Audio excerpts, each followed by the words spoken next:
Entonces, pues buenas tardes, un gusto recibirlos aquí en el Centro de Estudios Contemporáneos. Mi nombre es Tania Costayala, soy la directora del SEC y pues a nombre justamente del doctor Arturo Mota Rodríguez, les presento su disculpa por no poder asistir a esta sesión, pero ya nos acompañará en la siguiente fecha de la cátedra Mauricio Beuchot, que justo es uno de los filósofos mexicanos, si no es que el filósofo mexicano vivo más importante, con la contribución de la hermenéutica analógica, que es de su autoría y que tantas aportaciones está dando también al terreno de la investigación. Y bueno, pues aquí estamos difundiendo justamente su pensamiento, ¿no? Entonces agradecemos a las personas que nos acompañan y para esta fecha tenemos a la doctora Alejandra Torres León, de quien voy a leer una semblanza curricular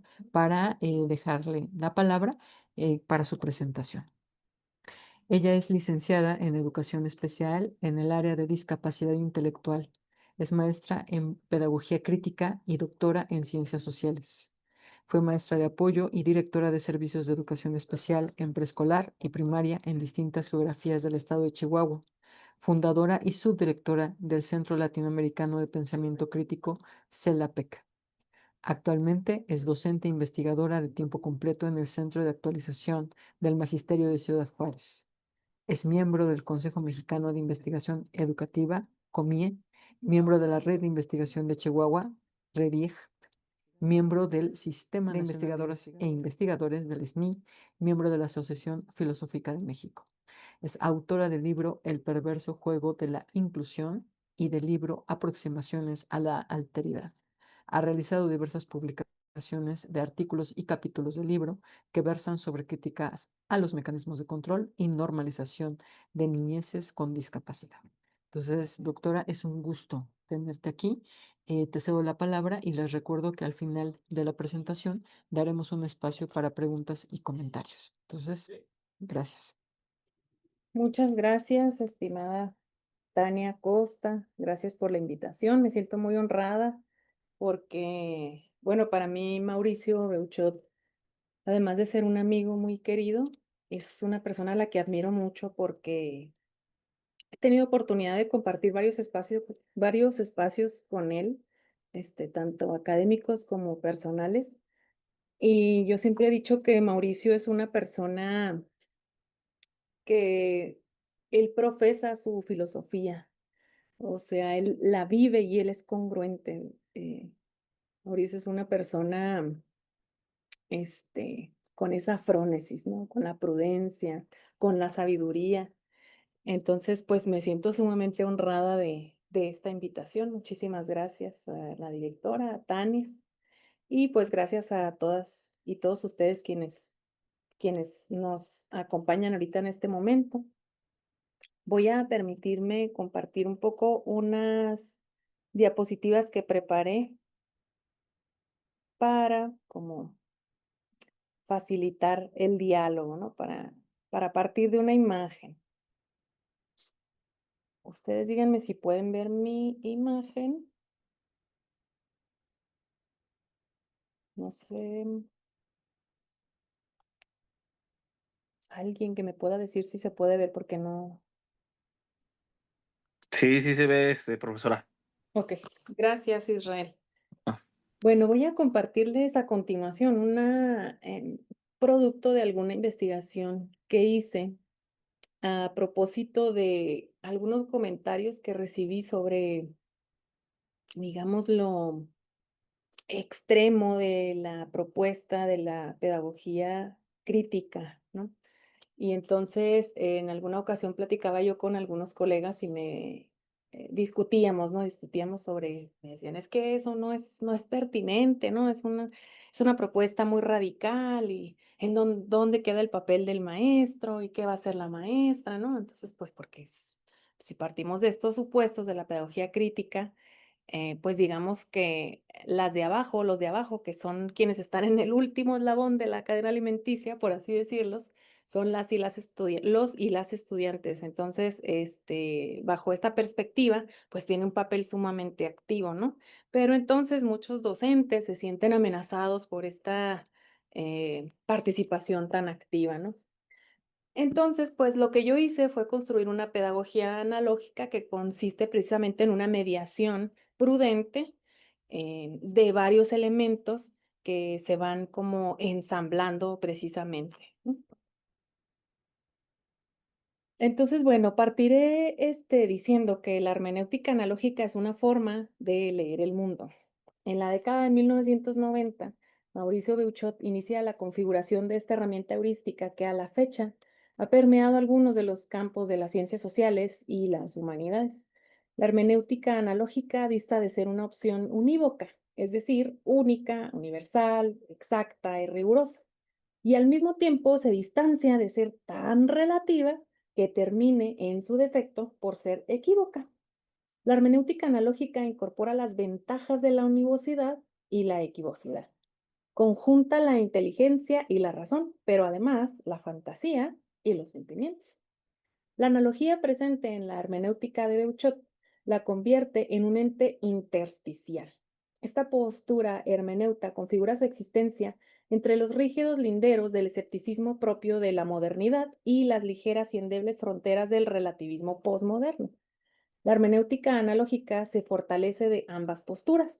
Consiste en no caer en el relativismo de la interpretación, es decir, en el equivocismo, pero tampoco dejarse llevar por el extremo dogmático de la teoría, es decir, en el univocismo. Ante estas alternativas que parecen irreconciliables, Beuchot brinda una tercera opción que da posibilidades de medir y no anular las opciones propias del dilema univocismo versus equivocismo.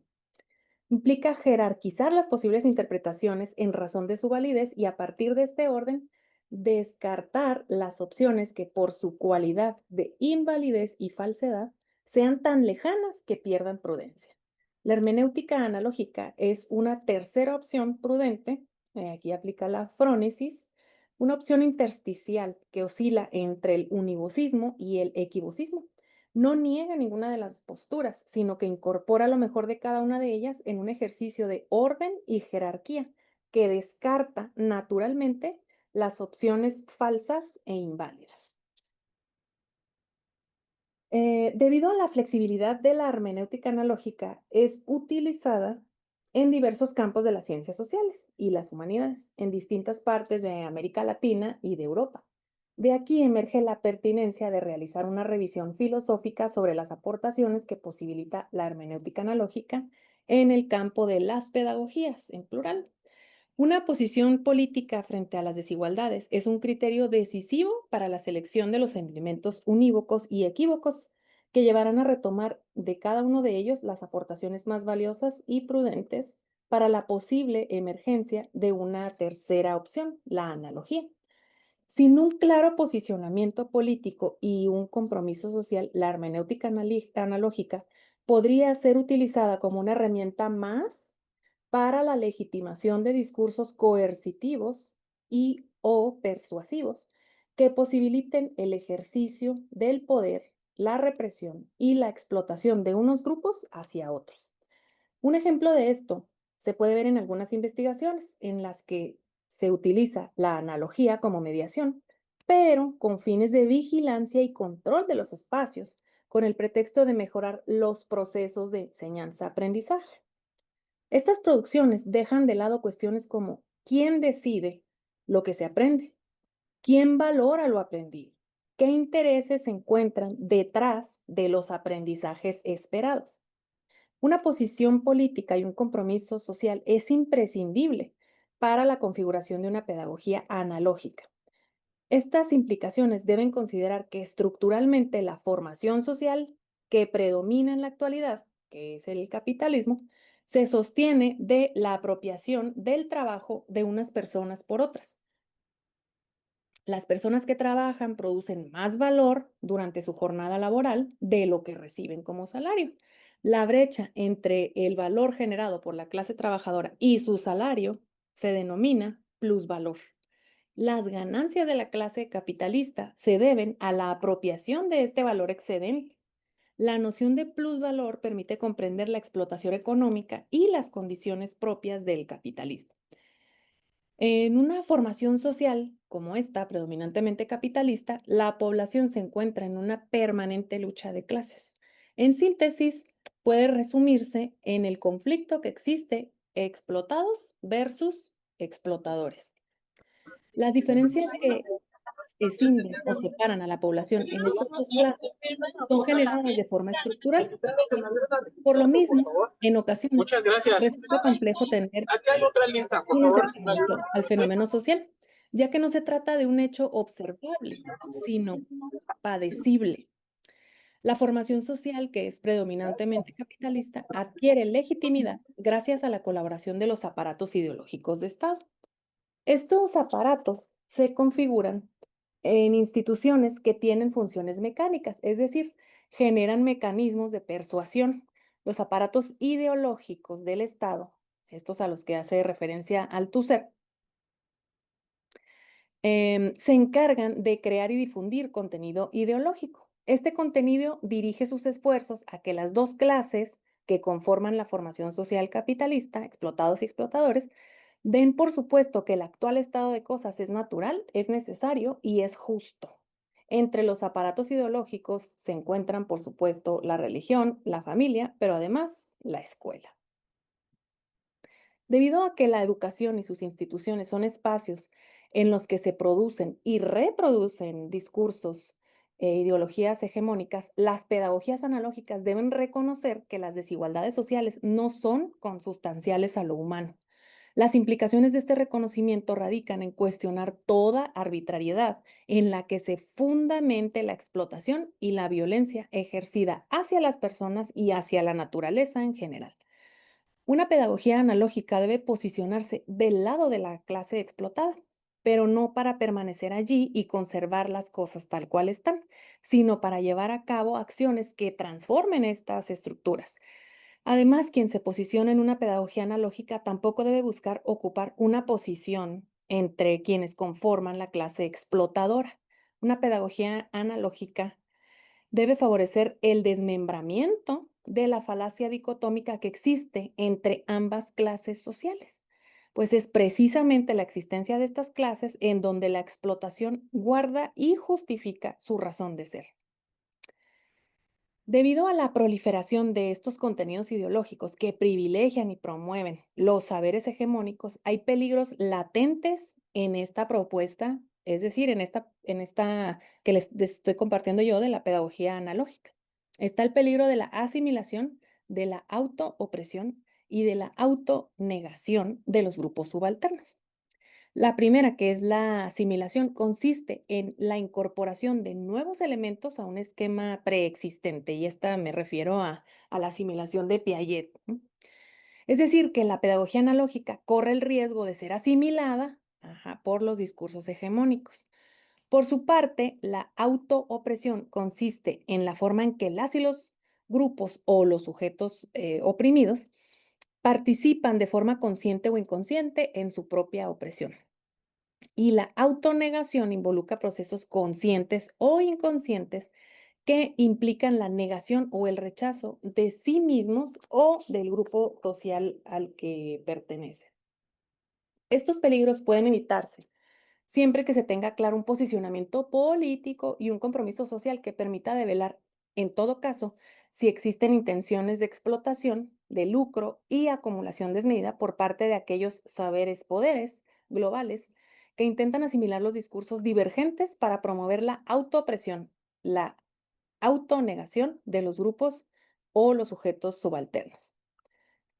En los siguientes apartados vamos a exponer algunas tensiones teórico-políticas que han surgido recientemente en el campo de la educación. La propuesta es una pedagogía analógica, que es un esfuerzo por retomar lo más destacado de cada una de las partes que a continuación yo les voy a exponer.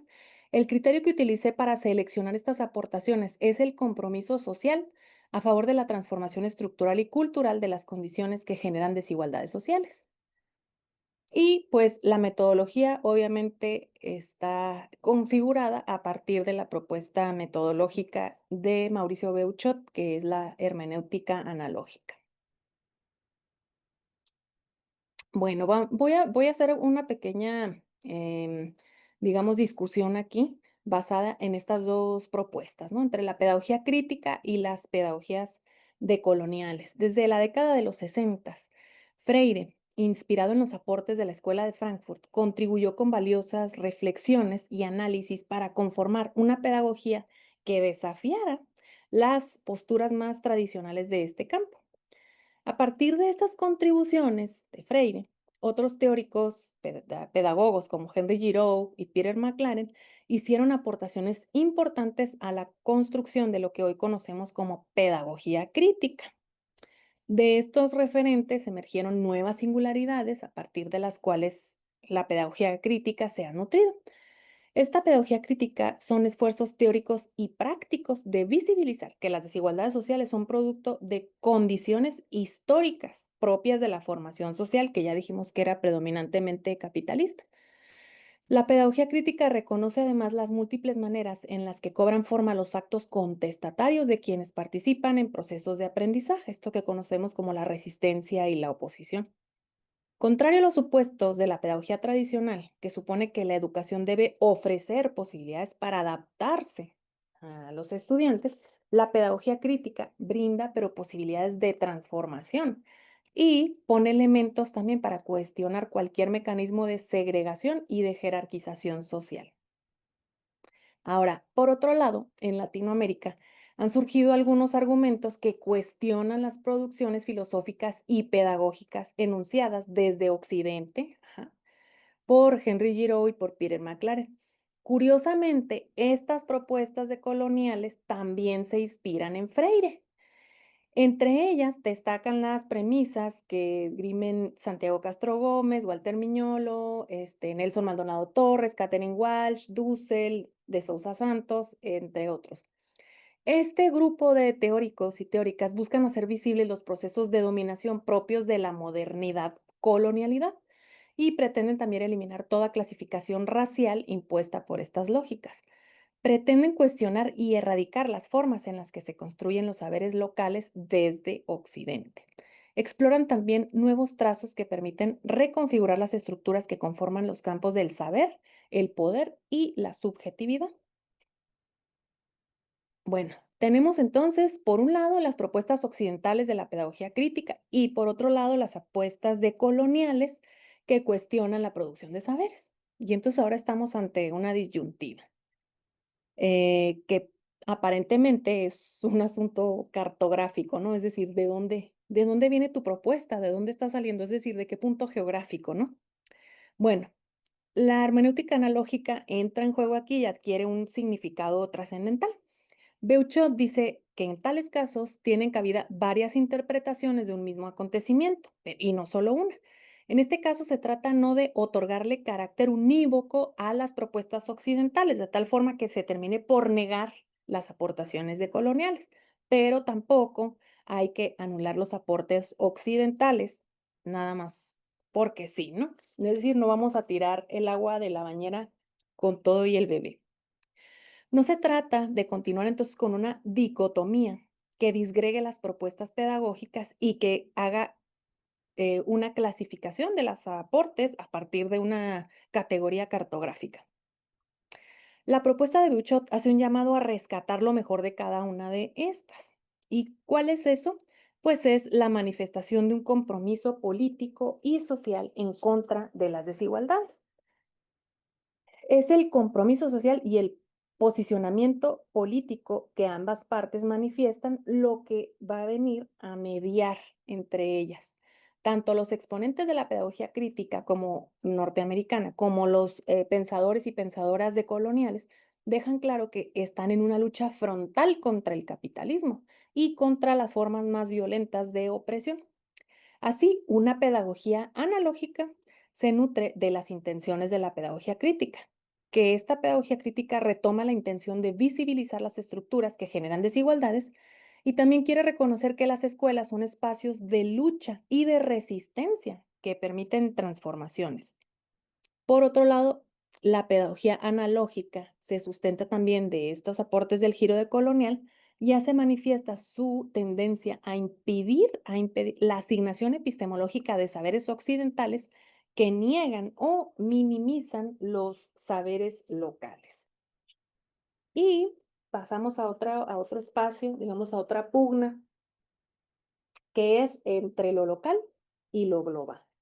Para las pedagogías analógicas, que es esta propuesta que yo les estoy compartiendo, el compromiso social no es suficiente.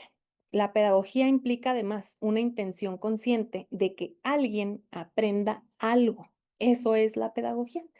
Ese alguien, docente o estudiante, tiene algo que aprender de los otros y los otros tienen algo que aprender de ese alguien.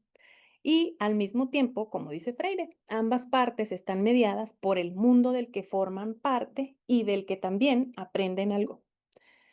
El mundo que habitamos se forma de lo local, es decir, de lo que es más cercano y familiar, pero también se configura de lo global, aquello que queda fuera de la capacidad de mi toma de decisiones. La pedagogía analógica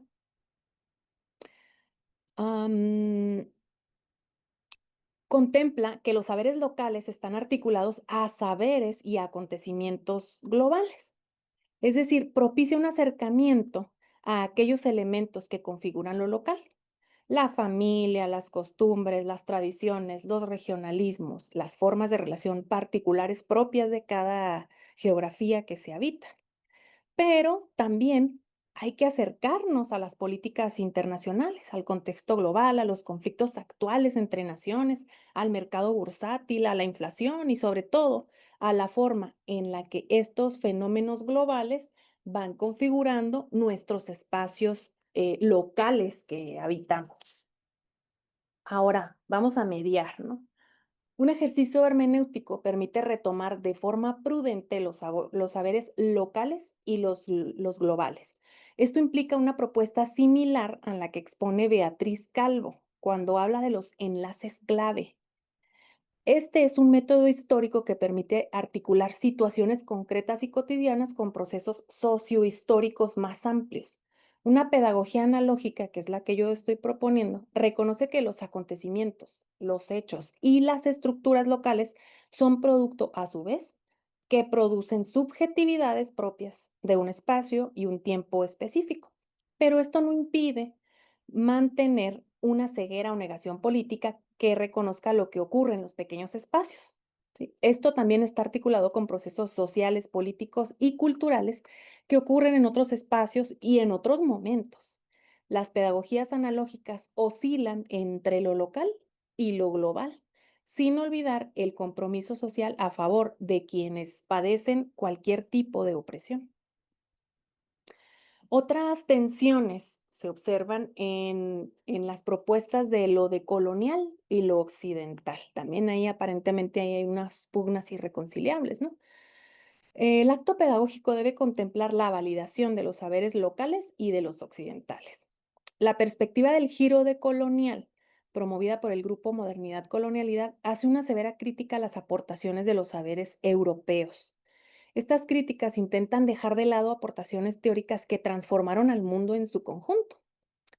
La historia que conocemos, pese a que ha sido escrita por las clases hegemónicas, nos permite acercarnos al hecho de que los saberes occidentales no solo se han producido desde un lugar de privilegios, sino que también se configuraron desde la Europa de abajo. Esa Europa que también padece hambres y que percibe sufrimientos. Movimientos revolucionarios como el de Francia en el siglo XVIII fueron originados para abolir con la opresión, ¿sí? Sin embargo, como es de esperarse, en formaciones sociales estratificadas, los grupos no pretenden terminar con las relaciones de opresión, sino ocupar el lugar de un opresor. La Revolución Francesa inspiró muchos de los argumentos y movimientos de liberación que hoy se conocen. No obstante, fue un movimiento originado por la burguesía para derrocar a la monarquía. Y cuando la corona fue abatida, la burguesía fincó su propio imperio. Así, los pueblos originarios de la Pachamama no están exentos de las luchas de clases emergentes propias de las formaciones sociales estratificadas. La eliminación definitiva de los saberes occidentales, tan solo por el hecho de ser europeos, llevaría a la humanidad a negar una parte importante de sí misma. No se trata de rechazar las aportaciones europeas, solo porque sí, sino de hacer un espacio suficiente para que en los análisis propios de una pedagogía analógica tengan cabida los saberes latinoamericanos, los africanos, los asiáticos, los antárticos y los oceánicos. Las pedagogías analógicas recuperan las memorias olvidadas y sepultadas por Occidente, pero no desprecian las aportaciones europeas.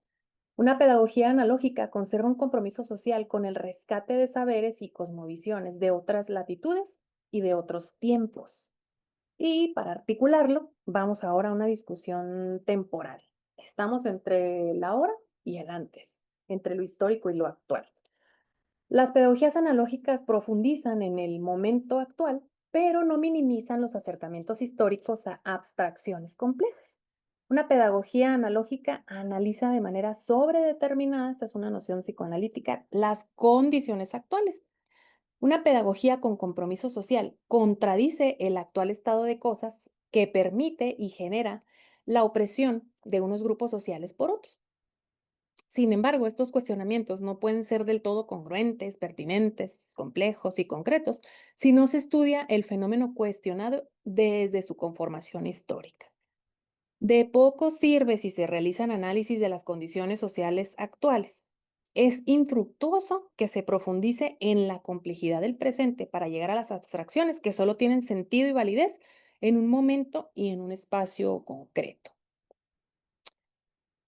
Dice Marx, incluso las categorías más abstractas, a pesar de su validez para todas las épocas, son, no obstante, en lo que hay de determinado en esa abstracción.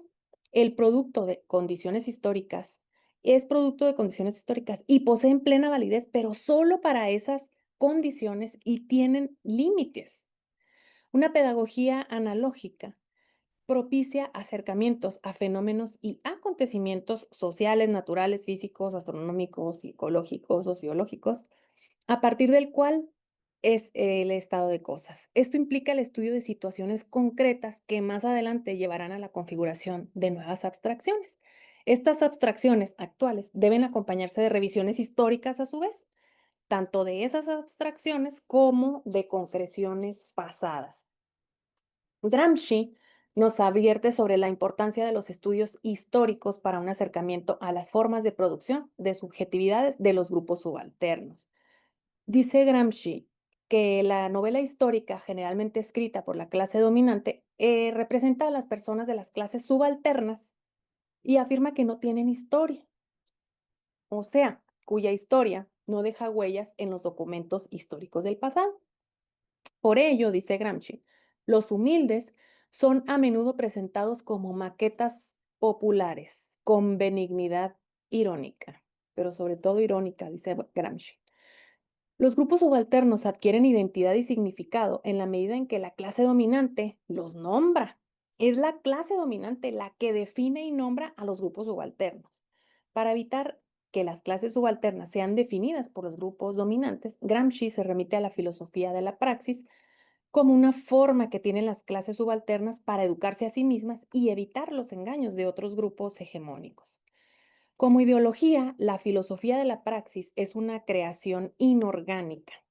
Esta, a diferencia de las otras ideologías, no es un instrumento que busca obtener consenso y ejercer la hegemonía, sino que permite a los grupos sociales subalternos la toma de conciencia. El estudio de la propia historia permite entonces comprender y analizar las formas en las que se configura la subjetividad, o sea, la identidad actual, ¿no? Las pedagogías analógicas promueven acercamientos actuales a situaciones concretas y abstractas, pero no dejan de lado los acercamientos históricos a estas mismas y a otras situaciones concretas y abstractas. Y vamos a articular esta dicotomía con la siguiente tensión, que es entre lo concreto y lo abstracto, ¿sí? Una pedagogía analógica brinda posibilidades de tener una concepción abstracta y concreta del mundo que se habita, No basta con el acceso a la vida local y a los saberes concretos. Las pedagogías analógicas ponen a disposición oportunidades para comprender el mundo y la propia existencia, pero de manera muy abstracta. Esta abstracción no debe ocupar el lugar de lo concreto, ni viceversa. O sea, no podemos estar hablando como de abstracciones y nociones y conceptos sin articularlos con nuestros espacios concretos y nuestras realidades, o sea, con la vida cotidiana.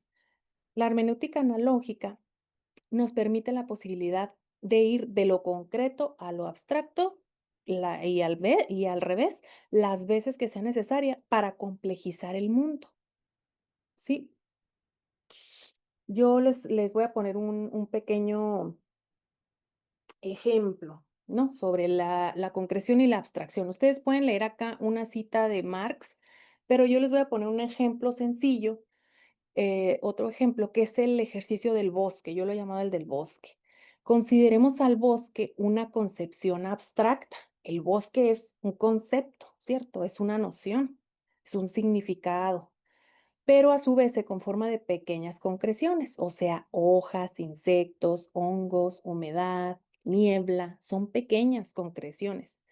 No se puede entender lo abstracto de el bosque como concepto si no se hace referencia a lo concreto y a lo singular que configura, que lo va formando, ¿no? Esa abstracción. Las pedagogías analógicas deben hacer esto, ¿sí? Acercarse a lo concreto y al mismo tiempo a lo abstracto del mundo que se habita. Una pedagogía analógica debe ser lo suficientemente dialéctica para dar elementos y herramientas pertinentes que permitan que quienes participan en estos procesos de aprendizaje tengan opciones para acercarse a lo concreto de la vida cotidiana y al mismo tiempo analizar la forma en que estas concreciones se articulan con conceptos y nociones que son mucho más abstractas. Y ahora vamos a salir del terreno abstracto y vamos a ir a esta discusión que va entre lo práctico y lo teórico. Hay una dicotomía entre estos saberes que tiene su origen en el sentido común y los saberes que provienen de la teoría o de la ciencia, ¿no? El conocimiento de sentido común proviene de sensaciones, es aquello que yo puedo percibir con mi cuerpo. Son subjetivas y se consideran transitorias, aparentes y falaces. La teoría, en cambio, proviene de especulaciones e hipótesis abstractas que en ocasiones pueden sostener una incierta, o sea, a veces no tienen articulación con la realidad. El trabajo científico es una mediación, una analogía entre los saberes de sentido común y los saberes teóricos, dice Gramsci. Implica reconocer, conocer, reforzar el conocimiento experiencial, o sea, el de la práctica, que viene del sentido común. El conocimiento científico es un intento por volver objetivo el conocimiento de sentido común. Fíjese, parece una contradicción. Es un esfuerzo por unificar las verdades que provienen del sentido común. Gramsci dice que la realidad objetiva es aquella realidad que es establecida por todos los hombres, paréntesis, toda la humanidad, que es independiente de todo punto de vista, simplemente particular o del grupo. Pero en el fondo también esa es una concepción particular del mundo, es decir, es una ideología, o sea, la teoría, dice Gramsci, también es una ideología, la ciencia también es una ideología. El conocimiento científico, aunque intenta ir más allá del conocimiento de sentido común, también es ideología y produce también, a su vez, conocimiento de sentido común. Estamos frente a un oxímoron, es decir, un encuentro de opuestos que con solo nombrarlo y con solo reconocer su existencia, pues se niegan a sí mismos, ¿no? Para superar esta imposibilidad paralizante de este oxímoron, el conocimiento científico debe cuestionar el sentido común en la realidad. Las interrogantes, las preguntas, las hipótesis deben dirigirse a poner en duda la lógica en la que se fundamenta y se legitima la generación de desigualdades sociales. La teoría, producto del trabajo científico, es una pretensión de comprender y complejizar la realidad para transformarla. Para que el conocimiento científico no impida la existencia o niegue la importancia del conocimiento de sentido común, es imprescindible que exista entre ambos saberes una relación dialógica. Al sistematizar y organizar las concreciones de la vida cotidiana, o sea, los de la práctica, y los saberes de sentido común, se pueden obtener abstracciones consideradas como conocimiento científico. Sin embargo, el conocimiento científico, a su vez, debe ser cuestionado por el sentido común, porque en muchas ocasiones los ejercicios tan abstractos dejan de lado singularidades y subjetividades valiosas que cobran sentido y significación solamente en la vida cotidiana. Una pedagogía analógica es producto del encuentro entre los saberes prácticos que provienen del sentido común y los saberes que provienen de los ejercicios abstractos. Las pedagogías analógicas no anulan ninguna de las anteriores, sino que se pronuncian a favor de lo mejor de cada uno de estos saberes. Se nutren de la práctica y de la teoría. Los saberes que vienen de este encuentro llevan a quienes participan del acto pedagógico a emanciparse de la explotación y de la opresión en todas sus formas, modalidades e intensidades. Y esta es como la que, sobre la tensión sobre la que he escuchado más comentarios y sobre la que provoca más dudas, ¿no? Sobre todo al profesorado. Una pedagogía analógica deja de lado el autoritarismo y la cerrazón propia del academicismo. Tiene la suficiente apertura para incorporar temas de interés a la agenda cotidiana. Las y los pedagogos analógicos se implican de forma auténtica en los anhelos, los temores, las preocupaciones de quienes participan del acto pedagógico. Es una praxis a disposición de la comunidad. Pero, por su parte, el estudiantado, ¿sí?, que se parte del supuesto que solo tiene conocimientos de sentido común y está parado sobre la ignorancia, deberá esforzarse, que no es cierto, yo lo digo como un supuesto, deberá esforzarse por responder a los cuestionamientos de quien coordina los espacios de aprendizaje. Y las y los docentes deberán guiar a cada estudiante para que esas inquietudes, esas preocupaciones de los estudiantes y la curiosidad vayan de lo concreto a lo abstracto, que ya lo hablamos, de lo particular a lo general, de lo simple a lo complejo y viceversa.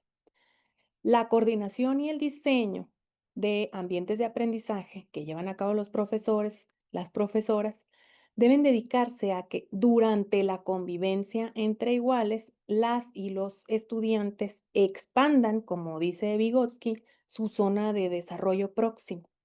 Al mismo tiempo, el estudiantado debe expandir la zona de desarrollo próximo de las y los maestros. Las pedagogías analógicas evitan la rigidez de los docentes, o sea, el pensamiento unívoco de una docencia autoritaria y al mismo tiempo se apartan de espacios excesivamente abiertos o equívocos. Las pedagogías analógicas, al reconocer que los espacios de aprendizaje dentro y fuera de las escuelas, porque los existen, son una arena política, reconocen también la importancia de una auténtica negociación. Los actos pedagógicos son lo suficientemente abiertos para permitir que las voces y los deseos del estudiantado sean escuchados y atendidos. Reconocer la máxima de Freire permite que los y las docentes se conciban a sí mismas también como aprendices. Esta máxima de ahora ya nadie educa a nadie, así como nadie tampoco se educa a sí mismo, nos educamos en comunión mediados por el mundo. Una pedagogía analógica prescinde de la holgura del sentido común, pero también se libra de la tentación de despotismo que embiste muchas veces a las autoridades pedagógicas. El profesorado participa de manera activa en los procesos de aprendizaje del estudiantado, reconociéndose a sí mismos y a sí mismas también como aprendices. Los encuentros, desencuentros, negociaciones entre docentes y estudiantes deben hacer visibles en todo momento las relaciones de poder que vertebran los espacios educativos. Solo de esta forma el estudiantado podrá tomar decisiones de forma libre y participar de manera activa en la elección de temas y en la conformación de nuevas metodologías de aprendizaje que nos lleven hacia la construcción de espacios menos violentos. Y vamos a pasar ahora a un tema que tiene que ver con la inclusión. Vamos a ver cómo vamos a ir entre la inclusión y la intolerancia.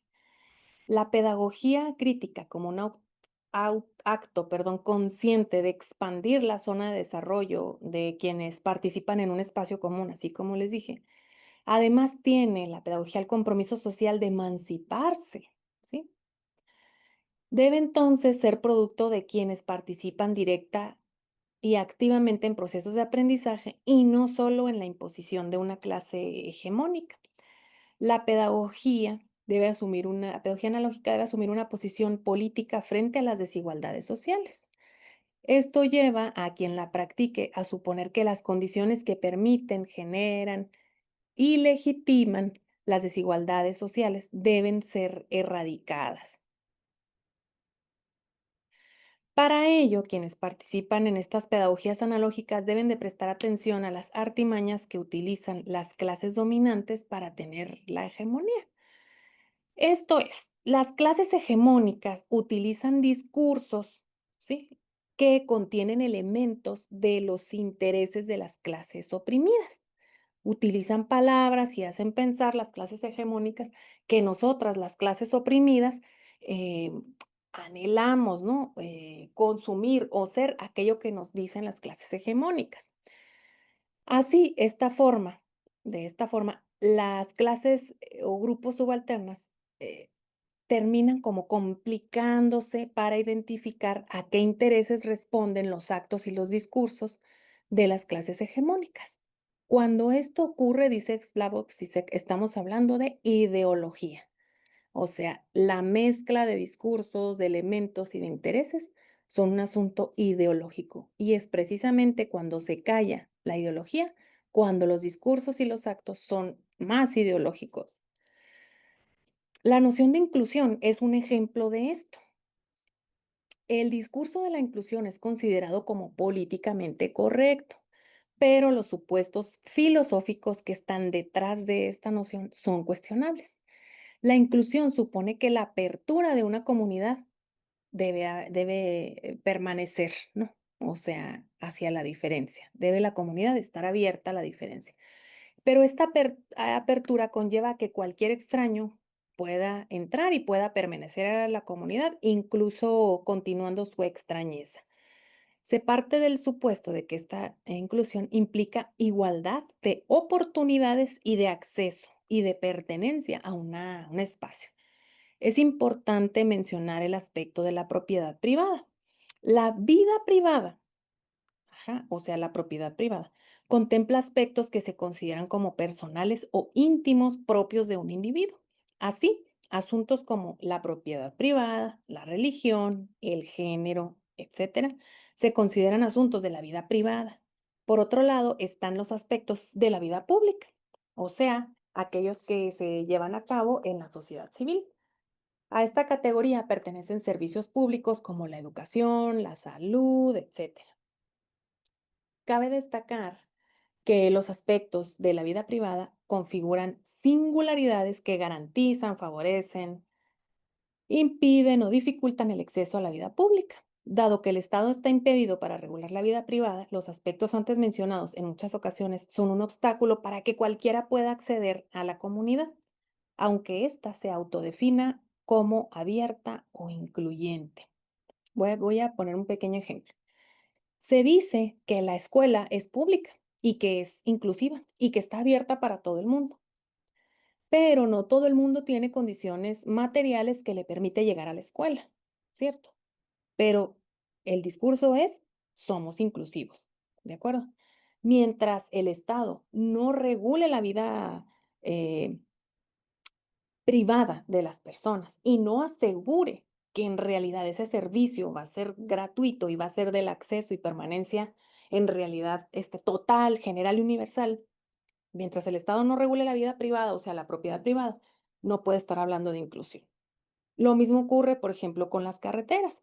Se gastan un montón de partidas presupuestales, ¿sí?, del erario, para calles, carreteras, distribuidores viales, etcétera, etcétera. Pero no todas y todos lo podemos utilizar. porque no todas y todos tenemos un vehículo particular, ¿de acuerdo? Así es como, aunque el discurso diga que es incluyente, en realidad, si no se están regulando las condiciones privadas, o sea, la propiedad privada, o sea, la vida privada, pues los servicios públicos no son incluyentes. Están a disposición del que pueda llegar a ellos, pero llegar a ellos es ciertamente difícil, si no es que imposible, ¿no?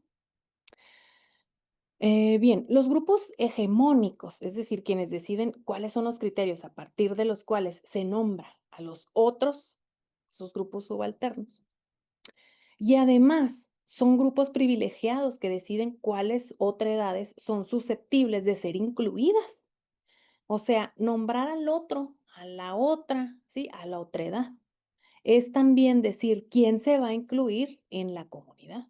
Y esto es un acto de poder. Al otro, ¿sí? Entre comillas, a la otredad, se le conoce, hay que conocerle para adjetivarle, se le incluye para controlarle y para sacarle provecho. La inclusión es una de las dos modalidades occidentales, dice Michel Foucault, que se tienen para con la otredad. La otra forma que tenemos de relacionarnos con la otredad es la exclusión. Mientras la exclusión se basa en un poder negativo, la inclusión es un poder positivo, pero las dos formas se basan en las relaciones de poder. Estamos entonces frente a una decisión dicotómica inmovilizada y estamos en una encrucijada, ¿sí? ¿Qué voy a elegir entre estas dos modalidades? O voy a excluir o voy a incluir. Pero aquí hay una tercera opción. Es una invitación para incorporar en la vida cotidiana una dosis de intolerancia. La intolerancia no como una práctica de negación de la existencia de los grupos en desventaja, porque eso significa elegir la exclusión. No estamos hablando de exclusión, hablamos de intolerancia. Se trata de ser intolerante con los artilugios ideológicos que se utilizan para legitimar y perpetuar las estructuras que generan desigualdades. En eso consiste el compromiso social. Las pedagogías analógicas permiten hacer visibles las intenciones de asimilar que le subyacen a la inclusión. Consiste además en visibilizar las relaciones de poder que vertebran los significados de la otredad. Las pedagogías analógicas son sensibles a las singularidades que configuran esa otredad, pero también son intolerantes con cualquier forma de explotación y de opresión. La pedagogía analógica se construye entonces en un ejercicio que no descarta en su totalidad las aportaciones de valiosas fuentes de saberes. Permite incorporar las ventajas de diversos campos y es un aliciente para evitar caer en el fatalismo equivocista del pensamiento occidental. También impide la emergencia o la construcción de una totalidad segmentada. La propuesta es construir una versión inacabada, fíjense. Estas son apenas unas propuestas, pero le podemos incorporar más. Es una versión inacabada de pedagogías analógicas con un compromiso social contra cualquier tipo de opresión. Se presenta como una abstracción que tiene posibilidades de llevarse a lo concreto en los espacios pedagógicos singulares. De ahí la importancia de hablar de pedagogías analógicas en plural, no en singular, porque esto permite socavar en cualquier intento por que esta propuesta se convierta en una aportación univocista. Al mismo tiempo, el compromiso social y la vigilancia epistémica posibilita que las pedagogías analógicas se inclinen hacia una tentativa alternativa equivocista. Las pedagogías analógicas conservan un claro posicionamiento político e implican un compromiso social con los grupos subalternos. Suponen incorporar saberes locales y europeos, históricos y actuales, concretos y abstractos, prácticos y teóricos. Las pedagogías analógicas se manifiestan contra cualquier tipo de exclusión. Son incluyentes con los grupos vulnerados, pero intolerantes con los grupos que generan desigualdades.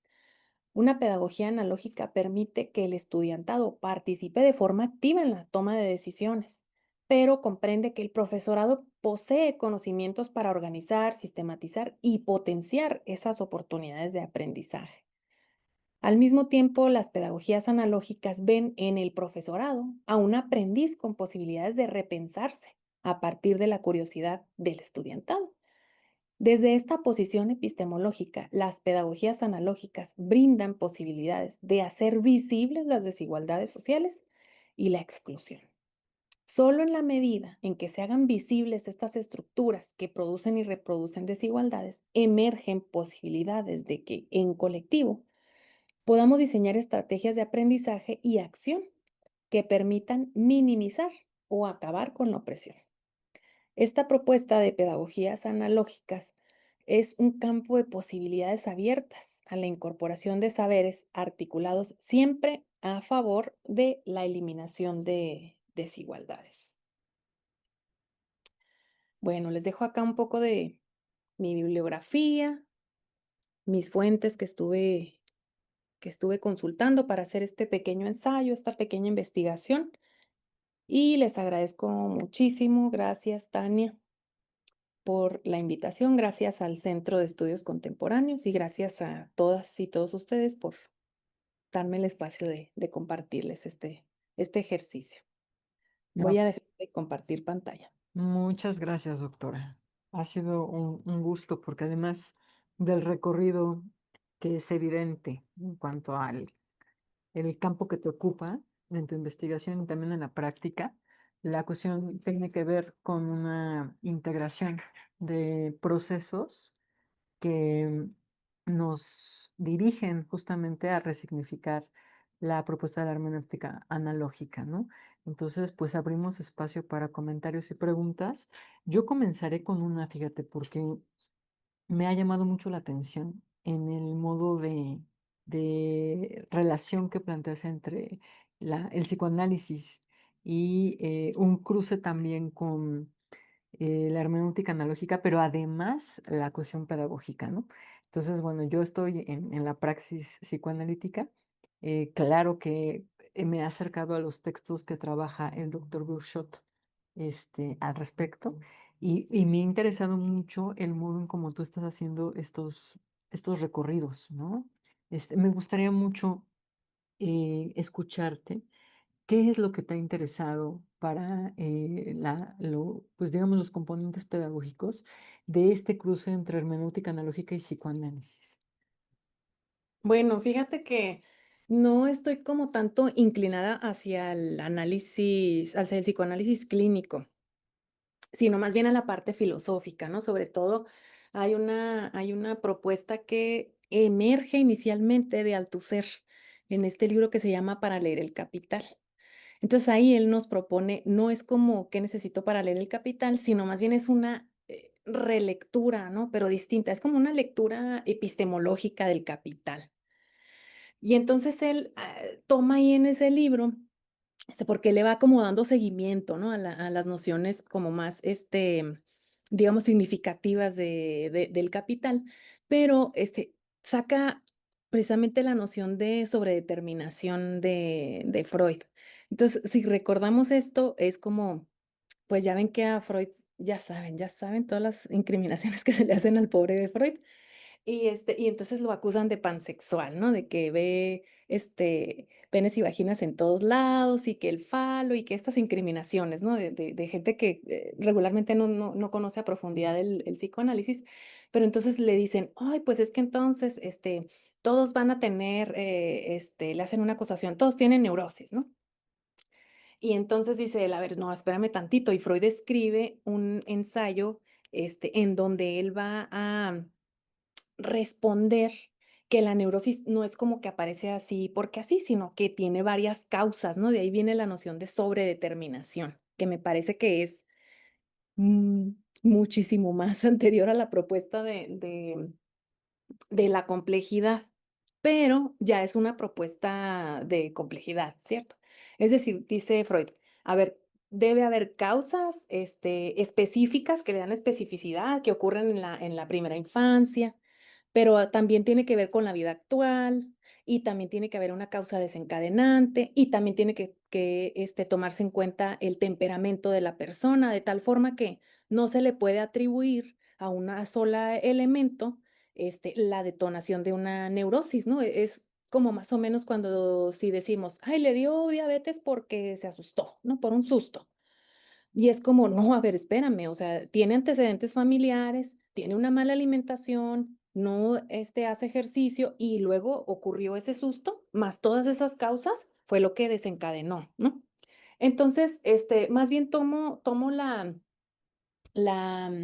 noción de sobredeterminación de Freud para, digamos, complejizar esta propuesta de la pedagogía analógica, diciendo, no podemos atribuirle a un solo elemento toda la responsabilidad, sino hay un montón de elementos que nos permiten configurar una pedagogía analógica, pero que sea prudente, o sea, que no sea ni abstracta ni concreta, pero tampoco eliminarlas, ¿no? Sino llegarla a la justa medida para que llegado el caso, pues tengamos oportunidad de deshacernos lo que hay que deshacer y de permanezca lo que tenga que permanecer, ¿sí? Pero a la luz de las circunstancias, es decir, desde una lectura sobredeterminada que me permita tomar la decisión, tanto a mí como maestra, como a mí como estudiante, qué es lo que voy a estudiar, por qué lo voy a estudiar, en qué contexto, cuál es el propósito y sobre todo yo fui muy insistente, creo, con este asunto de cómo podemos hacer visibles esas causas, ajá, que han originado estas estructuras para que las desigualdades sociales vayan generándose y que permanezcan, ¿no? Y bueno, más o menos, no sé si un poco contesté la pregunta, Tan estuvo medio rebuscada, pero me fui hasta atrás, hasta los orígenes, con ese tema de la sobredeterminación.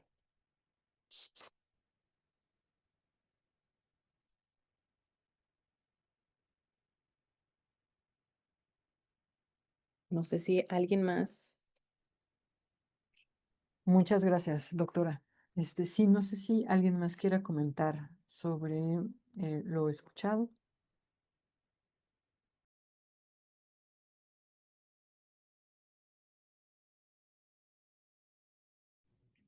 Perdón, por la tardanza. Sí, a mí me gustaría dar mi opinión. Sí, se me hace un tema muy interesante.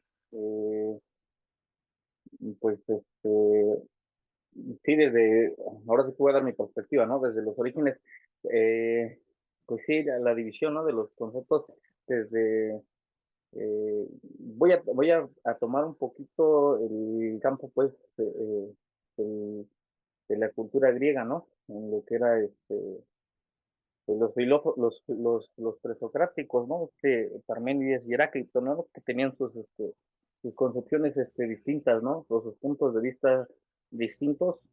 Y es interesante en este tema que dio la profesora de pedagogía analógica, donde efectivamente pues no podemos ni inclinarnos ni de un lado ni del otro, ¿no?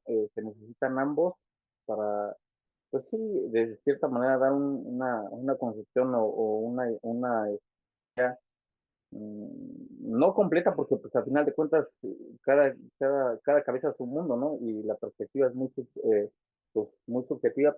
Sí aporta, sí, a completa, pero a lo mejor me voy a oír muy fantasioso, pero no podría ser, pues, así afirmativa, ¿no? Algo seguro, algo real, ¿no? Porque también, bueno, voy a tomar un ejemplo. Estaba leyendo un tema de lingüística, de un texto de Ferdinand, y estaba leyendo un poquito de la historia de cómo empezó a, a formar lo de sus conceptos de lingüística, y en un tiempo donde iba a dar iba a dar una plática sobre un escrito que él había hecho, y ocupó el término naturaleza del signo lingüístico. Es interesante pues sí, como el uso de sus palabras, ¿no? Naturaleza del signo lingüístico, pero dice que a los 15 días más tarde cambió el título y lo puso como la lengua como sistema de signos, ya que, pues sí, yo, a lo mejor en mi interpretación, pues sí es más complejo, ¿no? La concepción de naturaleza del signo lingüístico, porque como que se adentra más o es más abstracto, ¿no? Es más amplio, ¿no? Pero a lo que voy con mi opinión es que se me hizo interesante porque yo quise interpretarlo al tiempo, o quise remontarme al tiempo de él, ¿no? De la lectura o del texto, o como a lo mejor como lo interpreto yo, ¿no? Pero, ¿qué pasaría si yo borrara, o si, no, no es que borrara, o vamos a suponerlo, si yo anulara o quitara esa parte de la historia y traerme ese término a este tiempo y yo darle una significación o buscarle yo una significación? Soy un poquito enredado, soy un poquito como fantasioso y como algo, pues sí, que no tiene sentido, ¿no? Pero ahorita que empezó a hablar de la pedagogía analógica, se me hizo un poquito curioso, no sé si me explique, traer términos o conceptos que traen ya historia, que ya traen, pues sí, su contexto, su historia, su forma, el por qué crearon ese concepto, ese término en su momento, borrar esa historia y yo traerlo, ese concepto aquí, interpretarlo a una manera distinta. No sé si me logro entender. Sí, sí, claro. Se me hace que es una reflexión como epistemológica muy bonita, Israel, porque, bueno, de entrada no se me hace fantasioso, o yo no sé si sea fantasioso o no, pero, ay, no sé, yo creo que es muy bonito como imaginar esas cosas. Lo que pasa es que luego nos hacen pensar que como ya somos adultos y adultas, ya no podemos estar fantaseando, pero No, no, realmente muchas cosas pero interesantes nacen de eso, o sea, de hacerse esas preguntas como no es como fantasear, o sea, sí ya traigo el término y trato yo o analizo, estoy pienso y pienso y reflexiones. Yo sé que en su contexto se le da un significado, ¿no? O un seguimiento, o quiero yo acercarme a ese contexto o a esa interpretación que el autor o en este caso Ferdinand le daba significación, ¿no? Me acerco, pero no del todo preciso, ¿no? No soy Ferdinand para precisar lo que él quería significar, ¿no? O interpretar, pero a lo que me refiero es que empiezo a analizar, empiezo a pensar, queriendo traer esta idea de él, pero sin su, sí, otra vez voy a repetirnos, se va a sonar algo medio ilógico, ¿no? Traerlo sin su contexto, traerlo a este tiempo, a este análisis, a analizarlo ahora, pero de una manera como darle como significación de este tiempo. Sí, es algo ujú. complicado, enredado. No, sí, sí, te entiendo totalmente, totalmente. De hecho, creo que tú estás como aplicando lo que decía Marx, o sea, el conocimiento, pero en su contexto y en su tiempo, ¿verdad? Y si lo queremos entender ahora, pues tendríamos que entender cómo era la cosa en aquel entonces para entender el real significado del acontecimiento, sea cual sea, ¿no? Por ejemplo, el ejemplo que yo les ponía, ¿no? O sea, aunque a nosotros nos parezca ahora arbitrario estar con el tema de el poder que tiene la burguesía, en un momento la burguesía era la clase explotada, ¿no? Y entonces abolió a la corona y acabó con ella, ¿no? Con estos regímenes, de, digamos, de la selección, no sé, es que nos parece muy arbitrario ahorita, no sé ustedes, pero el hecho de que Dios haya por un designio divino elegido al rey y el rey y su familia son los descendientes y ellos son los que tienen el poder, ¿no? Entonces, la burguesía acaba con esto, aunque nosotros ahora estamos como queriendo acabar con esos privilegios burgueses, tendríamos que entender que en su tiempo fue una revolución y representó el aniquilamiento, ¿no? De estos regímenes, pues casi teocráticos, ¿no? Entonces, no, sí, me parece como muy acertado. Creo que estás como em, en el mismo canal que Marx, ¿no? Cuando dice, hay que conocer las cosas, pero el conocimiento tiene validez en un espacio y en un tiempo, ¿no? No sé si más o menos te sigo en tus argumentos, Israel. Sí, profesora, sí se lo agradezco mucho. Pues sí, le repito, gracias por la presentación, se me fue muy interesante. Sí me ayudó pues a entender otros conceptos, otras formas, a completar un poquito más los conocimientos, los pensamientos. Se lo agradezco. Muchas gracias. Gracias, gracias a ti, Israel. No, pues muchas gracias, doctora. Por cuestiones de tiempo dejamos por acá. El video se va a compartir regularmente. Pues, lo que va sucediendo es que nos escriben solicitando justo la presentación o algún correo. Proporcionaremos tus datos si te parece pertinente Sí, y pues establecerán ahí comunicación contigo para seguir trabajando y pues bueno, de parte del Centro de Estudios Contemporáneos, agradecerte de nuevo y también a nombre de el doctor Arturo Mota Rodríguez, que es el coordinador de la cátedra Mauricio Bouchot aquí en el SEC, pues darte las gracias e invitarlos justamente a la siguiente que ya se estará compartiendo en redes. Bien, entonces pues muy buenas noches a todos y estamos en comunicación. gracias, bonita noche. Hasta Gracias. pronto.